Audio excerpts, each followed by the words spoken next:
Filosofia moderna, contratualistas. Gente, estamos iniciando aí o nosso estudo dos pensadores, dos filósofos contratualistas. Mas o que vem a ser o contratualismo, professor?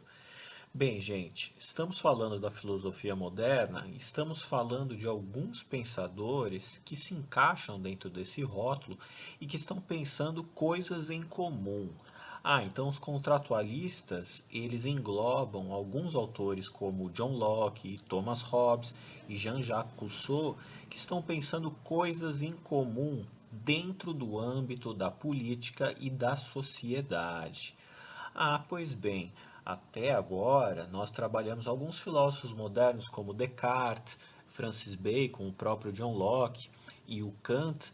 Eles estavam muito pensando na questão do conhecimento, da origem do conhecimento, né? Aquele campo da filosofia chamado de epistemologia, a origem do saber, como é que funciona o nosso conhecimento, da onde vem o nosso aprendizado. Os contratualistas, eles estão preocupados com uma outra dimensão, uma outra área da filosofia, que é a política e a sociedade. Então, cada um desses pensadores, eles vão ter uma ideia sobre o contrato que existe entre governantes e governados. Quem são os governantes e quem são os governados? Lembrando o seguinte, gente, esses autores, eles estão situados no período da época moderna, portanto, os séculos 16, 17 e 18. Então os séculos 16, 17 e 18, na história moderna, ele é caracterizado, na Europa, é claro, pelos regimes absolutistas monárquicos. Perfeito. São os regimes monárquicos absolutistas centralizadores que estão vigentes, que dominam a vida política, que regem a vida social daquelas sociedades europeias da época moderna.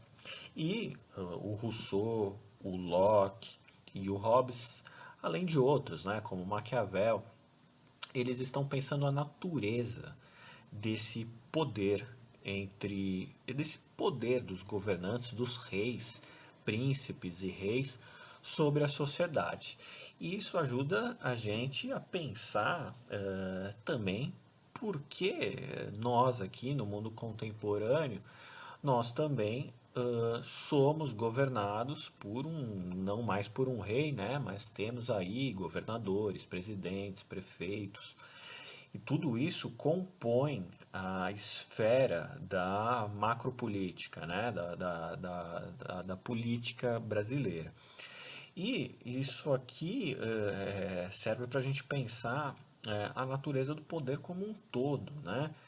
Por que que as pessoas têm, por que que os países, né, e as sociedades, elas têm governantes e têm governados? Será que sempre foi assim? Será que todas as sociedades funcionam assim? Por que que a gente precisa de governantes? Já pararam para pensar por que que a gente precisa de governador, prefeito, presidente? No passado, por que que a gente precisou de imperador e reis, né? Da onde vem isso? É natural do ser humano? Vamos fazer um exercício. Imagine que o homem surgiu aí no mundo. Será que ele surgiu já precisando de governantes, uns que concedem poder a outros, né, que delegam poder a outros para outros executarem as leis, as ordens, né? Será que isso é natural do ser humano? Bem, essa é uma outra discussão, mas quando a gente vai para a época moderna, né, e para a história do período moderno, a gente vê que todas as sociedades europeias eram governadas por reis, né? E aí, o que esses pensadores estão questionando é de que forma é legitimado esse poder real, tá? E uma coisa que é interessante é que nessa época religião e poder político estão muito associados, estão muito entrelaçados. Porém, de alguma forma, isso vai começar também a ser questionado, né? Então, o contratualismo, o contrato social, compreende todas as teorias políticas que que se preocupam com a origem da sociedade e o fundamento do poder político dentro de um pacto social, um acordo social entre indivíduos de uma sociedade e governantes, ok? Então, olha só, eu fiz esse gráfico aqui que eu acho muito legal. A gente pode, de uma forma didática, entender o contratualismo, né? Os princípios, as linhas centrais do contratualismo a partir desse gráfico.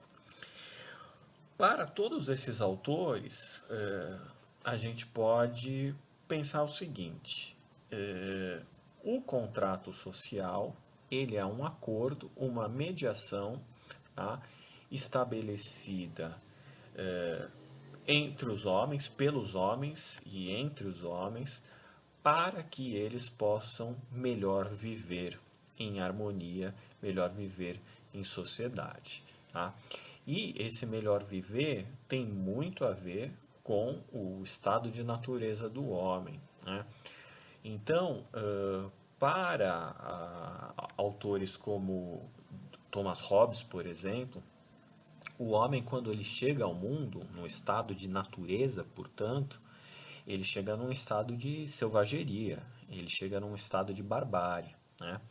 E nesse estado de selvageria e de barbárie, todo mundo fica se matando lá, brigando, lutando por alimento, lutando pelos recursos da terra. O homem, ele é, digamos assim, selvagem por natureza. Ele não é harmônico por natureza.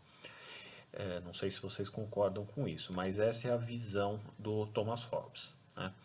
E aí, para o homem não ficar se matando lá na natureza, eles perceberam que eles tinham que fazer um contrato, um acordo, né?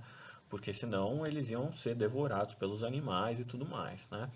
E aí, nesse contrato, uma vez feito esse contrato, os homens eles vão ceder um pouco dessa liberdade limitada, eles vão ter que conter um pouco esse estado de selvageria em prol de uma vida dentro da sociedade civil. Né? E essa sociedade civil, essa vida na sociedade civil, ela tem regras. Tá? No estado de natureza não tem regras. No estado da sociedade civil teria regras. No estado da natureza você teria uma liberdade ilimitada. Né? Os homens matam, os homens eles brigam o tempo todo, eles roubam, né? E no estado de sociedade civil, essa liberdade e esses impulsos naturais do ser humano, eles têm que ser limitados. E as regras ajudam a limitar isso. Tá? Isso seria o Hobbes, por exemplo. Né? Para alguns autores como o Rousseau, que a gente vai ver numa próxima aula, né? O homem ele não é selvagem nem bárbaro por natureza. Na verdade, ele é muito civilizado. Né? Mas esse é um outro assunto. Né?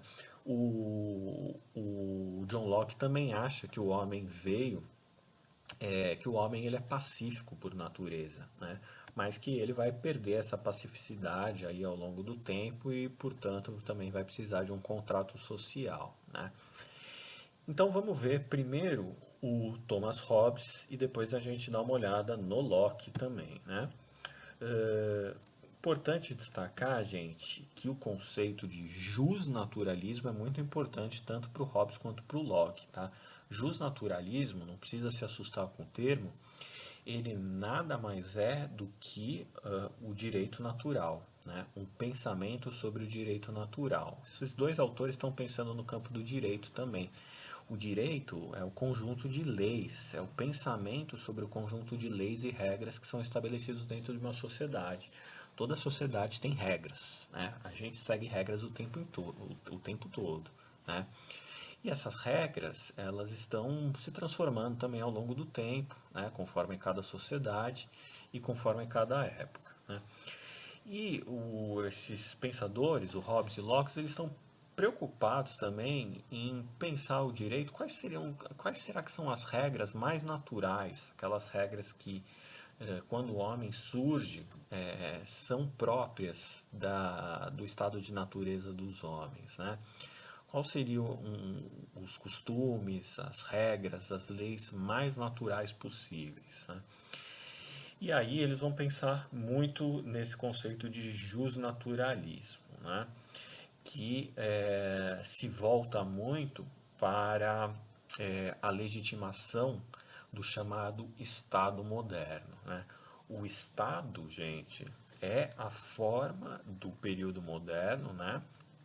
O Estado é representado ali pelos reis, né? Os reis são o próprio Estado, né?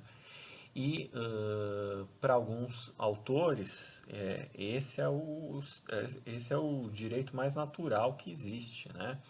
O dos reis serem os governantes por eles serem descendentes, né? Ou terem uma ligação mais direta com os desígnios divinos, né? Portanto, esse poder seria transmitido de pai para filho, né? De pai para filho, de forma sem necessariamente, né? Sem passar por eleições como a gente conhece hoje, né? O poder era passado de pai para filho lá nas monarquias absolutistas, né? E aí vai começar a ver o questionamento dessa lei que era tida como natural, né? Uh, não é bem assim, não é bem assim. Alguns autores vão falar assim, ó, não é bem assim. Esse poder aí dos reis não é nada natural, não, né?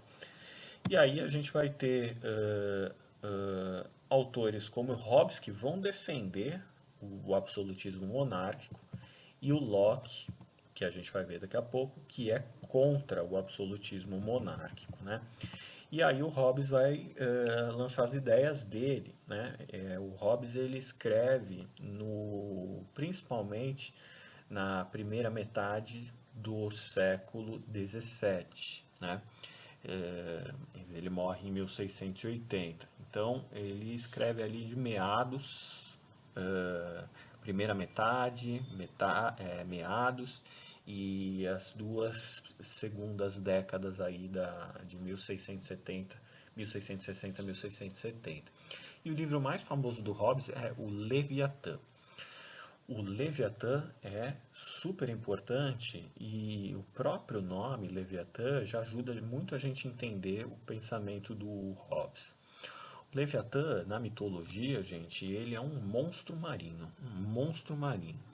Um monstro marinho enorme, gigante, forte, poderoso, que aterroriza e coloca medo em todos os seres aquáticos menores do que ele, né? E como ele é o maior, ele é o dono do mar, né? E aí, os peixes pequenos, eles ficam meio com medo, com receio do Leviatã e tem que se submeter ao poder dele, né? Mas, por outro lado, o Leviatã, ele sabe que se ele criar muito temor e muito medo dentro do mundo aquático, se todos os pequenos peixes se juntarem, né, todos os seres aquáticos se juntarem, se organizarem, eles podem acabar sendo mais poderosos do que o próprio Leviatã, né? E aí o Leviatã ele faz o seguinte, ele protege os peixes pequenos, né? Ele protege, mas ao mesmo tempo ele também impõe receio a eles, né? Então os peixes pequenos ficam assim, ó, ele querendo ou não, ele está nos protegendo aqui. Ele pode ser maior, mais forte, mais poderoso, mas ele também está nos protegendo. Então é melhor a gente aceitar essa proteção e não confrontar muito diretamente ele, né? Não confrontar muito o Leviatã. E o Leviatã também pensa o seguinte, ó, esses peixes se eu quiser eu devoro uma boa parte deles aí, né? Mas eu vou proteger eles porque eu preciso pelo menos ter algum tipo de apoio, né? Então funciona mais ou menos, o equilíbrio funciona mais ou menos assim, né? E o Hobbes vai dizer o seguinte, ó, os homens, quando vieram ao mundo, eles estavam todos em estado de barbárie, todos contra todos, né? Essa expressão é muito conhecida do Hobbes, todos contra todos. E nesse todos contra todos, vence o mais forte, né? Se a gente ficar no estado de natureza aí, os mais fortes vão bater nos mais fracos, né? Então o mais fraco tem força física mesmo, né? Suficiente para matar o mais forte tem força, o mais forte tem força suficiente para matar o mais fraco. Porém, se todos os fracos se unirem, eles podem vir a ficar mais fortes. Né? Então, esse é o estado de todos contra todos. E para haver um equilíbrio, vai precisar ter um contrato, né? E por isso esse contrato para o Hobbes ele é fundamental para garantir a estabilidade da vida social lá no período moderno, né? E aí a gente vai ter algumas consequências disso, né? O pensamento do Hobbes ele vai dizer o seguinte, ó, os homens, quando eles aceitam esse acordo, né, eles estão, de certa forma, querendo fugir da dor, eles estão querendo fugir da violência, eles estão querendo fugir da morte, né? E estão querendo buscar uma vida mais equilibrada, menos violenta e um pouco mais prazerosa, né? E esse é um tipo, essa concepção filosófica da natureza do poder do Hobbes, ela vai ser muito utilizada por ideologias individualistas, né?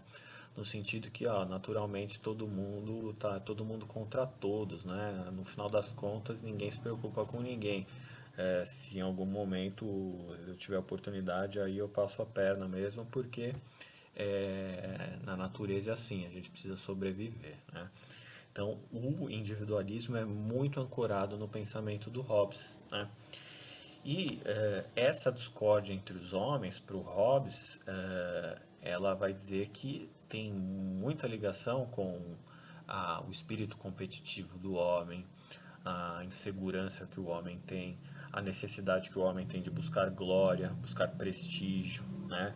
O homem é egoísta por natureza, né? E aí quando vem numa leitura do capitalismo, né, sobre a obra do Hobbes, vamos dizer o seguinte, ó, essa natureza individualista, egoísta do homem está muito ligado à busca que ele tem de enriquecer, né? E o lucro nada mais é do que passar a perna no outro, né? Porque você está vendendo um produto cujo valor dele é maior do que o custo de produção dele. Então você está obtendo vantagens, né? E essas vantagens aí, numa leitura capitalista, elas fazem muito parte, né? Elas estão intrínsecas dessa natureza individualista do homem, né? O homem é lobo do homem. Já ouviram essa expressão com certeza, né? Então, vem do Hobbes também. O homem é o lobo do homem, né?